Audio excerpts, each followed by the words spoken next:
Yellow. Hello, we've been trying to call you, brother. This is Bill Bellamy, man. What is the problem, bro? Oh man, we got Bill Bellamy on the phone line. How you doing, bro? I'm doing good, man. Yo, I want to answer the phone, man. I want to call you 3 times. so I guess they already told you it's a Caribbean radio station, so you ready? Yeah, absolutely. Oh man, I am such a huge fan, man. All right, ladies and gentlemen, I am such a huge fan of this guy. You've seen him on Apollo, you've seen him on Def Comedy Jam. Bill Bellamy's How to Be a Player, the one and only Bill Bellamy's on the phone line, man. It is such an honor to get you on the phone and to be speaking to you because like I said, I'm such a huge fan. Oh, thank you, man. That clock, I want to shout out to all my Caribbean people. Big up to everybody that love comedy. Big up. Now you're actually known as a ladies' man. Like I said, How to Be a Player. In my younger, wilder days, that was like gospel for me. Right. Yeah, me too. Now I want to know because you're married now, right? Yes, sir. How do you go from How to Be a Player to convincing somebody that you're serious about a relationship? Because there's a lot of people who used to be like me, like you, and then we considering like moving to let's be in a relationship. How do you make that transition, and how do you get a woman to take you seriously after Bill Bellamy, the funny guy, the superstar, How to Be a Player, to I'm ready to settle down? Well, you know what? It's timing. You know what I'm saying? I was ready to do it. I was, I met the right person. I wanted to have my own family, so I was ready for that, man. You know, I definitely had, a whole bunch of fun and just like, traveled the world and, interviewed everybody. And then I was like, you know what? I want to have something for myself. That makes sense. Speaking of, you were a MTV VJ for quite a period of time. How was that stint like? Being on TV, interviewing people. Like, how did you like that role? It was actually a lot of fun because it was an explosion in pop culture. The '90s was so explosive on every level, and I got an opportunity to interview everybody, dude. Everybody. Yeah, I got a part to be a part of a. Go ahead. No, I was listening to your stand-up, and you were saying you got a chance to actually sit down with Michael Jackson for an interview. Yeah, man, it's real stuff, man. Michael Jackson, Prince, Tupac, Kurt Cobain, TLC, Mariah Carey. Like, just think about everybody that blew up during that time. Yeah, that must have been like an amazing experience. Recently, of course, in the news, Prince passed. Did you ever get a chance to meet him, whether doing interviews or just to meet him in person? Yes, I interviewed him for his Emancipation album, and he was such a wonderful guy and such a a pioneering artist. The album was about him getting his freedom and getting his name back. Right. And I thought that at that time nobody was taking on a record label like he did. Yeah, definitely. He's definitely a pioneer. Right, you know what I mean? Remember that nobody was just like saying, I want the rights to my own music, my own publishing. Definitely going against the grain. He went against the grain. Remember he had Slave on his face? Yep. That's because he didn't even own his own name. Exactly. That's why it'd be like the artist formerly known as for a period of time. Right, exactly. Now, I find your comedy to be the content typically is about, you focus on the ladies, you touch on a lot of different things, but I find it highly intelligent. But then in doing my research, I didn't even realize that you went to college. Like, how was the transition for you from majoring in economics to deciding you wanted to do stand-up for a living? I mean, it was a little difficult initially because I didn't know if I could make it. I didn't know if I could, take it as far as I did. I was a little nervous about that. But then on top of that, too, I didn't look like a comedian. So a lot of people are like, he can't be funny. He doesn't look like a comic. He looks like he's a singer or this, that, and the other. So which made me really have to work on being really funny. Like, oh, my God. You had to be not over the top. I had to be over the top, but because people didn't expect me to be that funny. So I really worked hard at being funny. And I eventually, started getting breaks because of it, and I came up the old school way. We didn't have social media and stuff. You were word of mouth. you had to kill the show so people be talking about you. Exactly. Now, And that's how I got hot. yeah, I didn't even realize that you were such a huge part of my childhood. Like, I'm doing my IMDb's and my research, and I just realized you were the voice of Cousin Skeeter. Yes, man. Oh, that is crazy to me. Like, I was growing up, huge crush on Megan Good. And still to this day, huge crush on Megan Good. Shout out to her. But, like, I was such a huge fan of that show, and I never once, like, made the association Bill Bellamy, Cousin Skeeter until, like, doing the research, trying to get myself ready for this interview.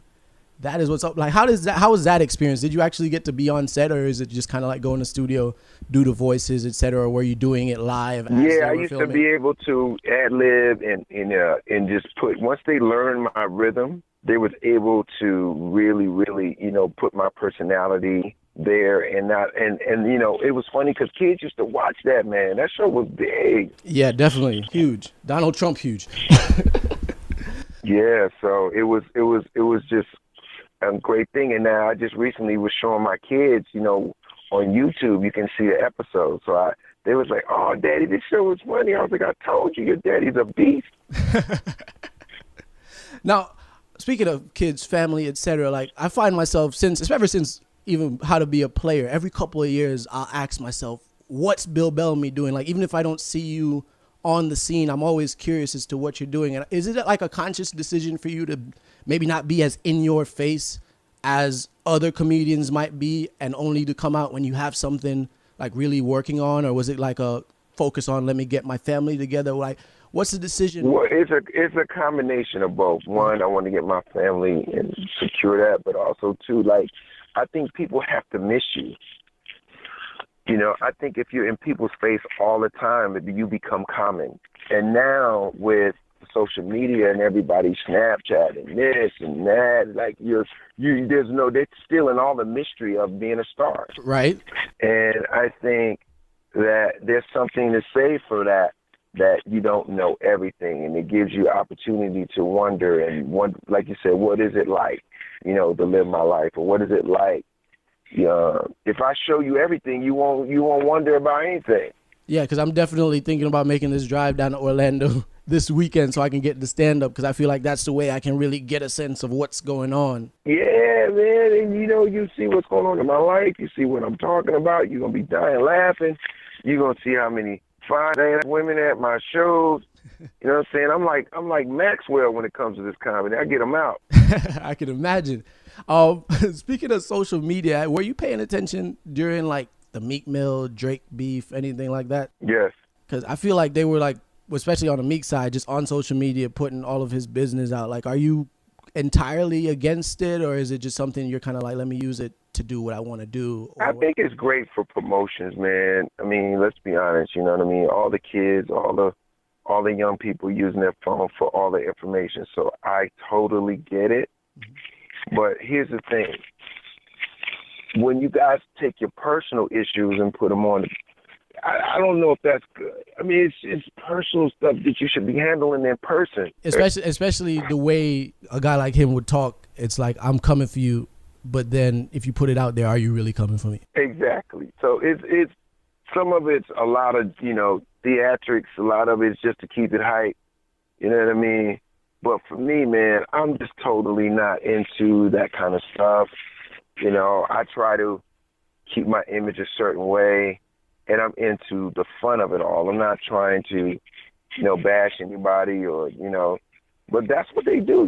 Rappers do that kind of stuff. And I mean, I try to support artists and what they do, man. It's hard enough. Yeah, for real. It's hard enough for you to make it, but it's crazy to be trying to knock somebody down. I mean, it's hard out here. When you out here and you're successful, you working hard, bro. Exactly. Now, you're in Orlando this weekend. Mm-hmm. Where are you headed after that? I'm in Houston for Mother's Day next weekend. Then I go from Houston to Baltimore. Then I go from Baltimore to Raleigh. And that's how far as I can think right now. I feel you. A lot of dates, a lot of moving around. Is there any plan to film like a special around this tour? Yeah, I'm working on my next hour now. That's why I'm grinding and getting it right. But also I got the Bounce Back film coming out in June. Then I got Kindergarten Cop 2. And then I got a new series for Fox in the fall that we're waiting on now. So this year's a big year for me. So guys, don't worry. I'm out there for you. It's your man, Bill Bellamy. I love y'all. Shout out to all my Caribbean fans, man. I love y'all. Big shout out to my Jamaicans. Shout out to all my my Trinis. Shout out to all my what's up, my Haitians, my Jamaicans. Big up to my Jamaicans. Big up to my Trinis, man. I'm giving love to the Caribbean islands, bro. Now, have you ever have you visited? Have you spent a lot of time in the Caribbean? Yeah, man. You crazy? I went to Jamaica this year already, but I've been to Jamaica so many times. I've been to St. Martin, St. Lucia. I've been to Barbados. I've been to where else? Anguilla. Oh wow! I've been getting around, man. Yeah, man. And I've been to all parts of Jamaica, from Montego Bay, Negril, St. Andrew. You know, I mean, I've been all over the place, bro. Everywhere, globe trotting. I'm a world traveler, boy. You know that? Yeah, I see it.